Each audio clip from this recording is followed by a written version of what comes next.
For Hitler, it was also the so-called purity of the Aryan race.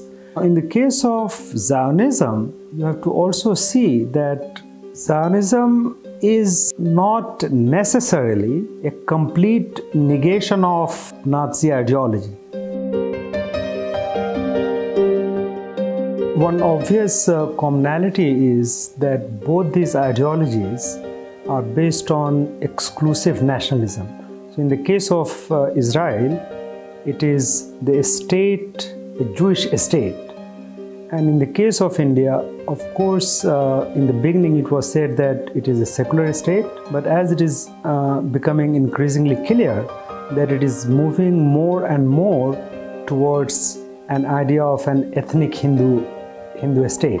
Indian politicians saying openly that we should be learning from the experience of Israel about how to deal with the question of Kashmir.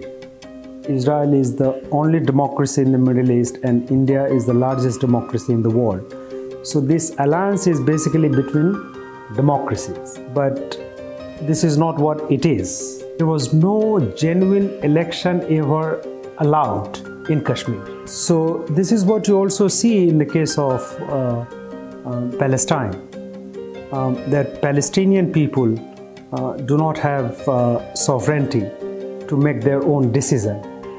So these are two obvious points of similarity. But the alliances and also based on anti-Muslim hatred and in a very profound way also Islamophobia, which is common to both India as well as Israel.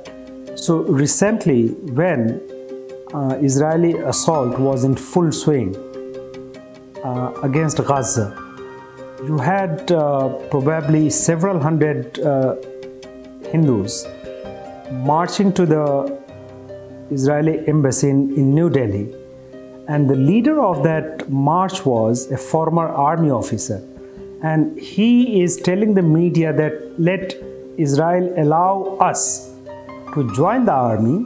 And when he is asked why does he want to join the army of Israel, the guy says that look, Islam is an enemy of humanity and there are 56 Muslim nation states and only Israel can destroy those 56 nation states.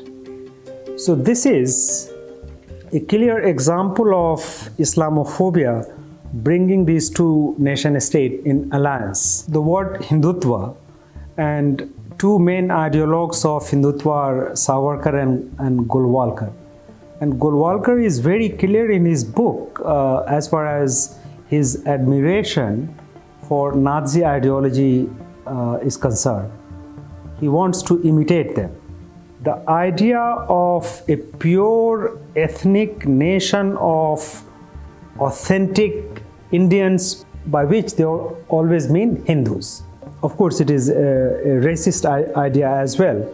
For Hitler, it was also the so-called purity of the Aryan race. In the case of Zionism, you have to also see that Zionism is not necessarily a complete negation of Nazi ideology.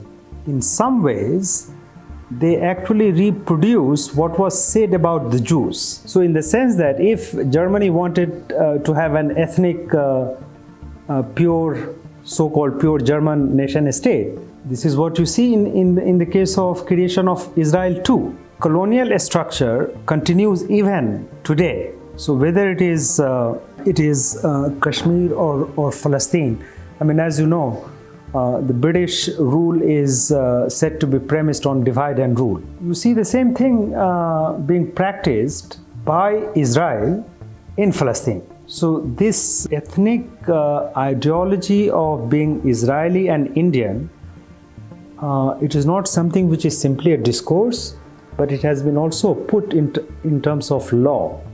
So it is given an institutional face. There is no doubt about that in practice. There is a hierarchy of human lives. This you can see in the case, like, you know, when 2 or 3 Israelis are killed, the number is less.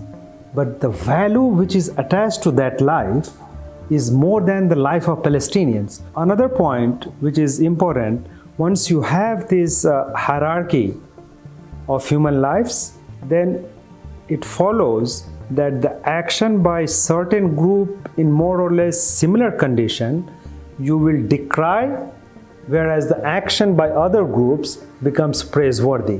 When Hitler occupied France, people resisted, and that entire movement is known as resistance. But if you have Israeli occupation and if Palestinian people resist, then you call them terrorism. It is not a question of double standard. Actually, there is multiple standard. In fact, there is no standard. The only standard is to keep the interest of the Western state. So you see, stigmatization and dehumanization has been a central strategy of domination throughout history.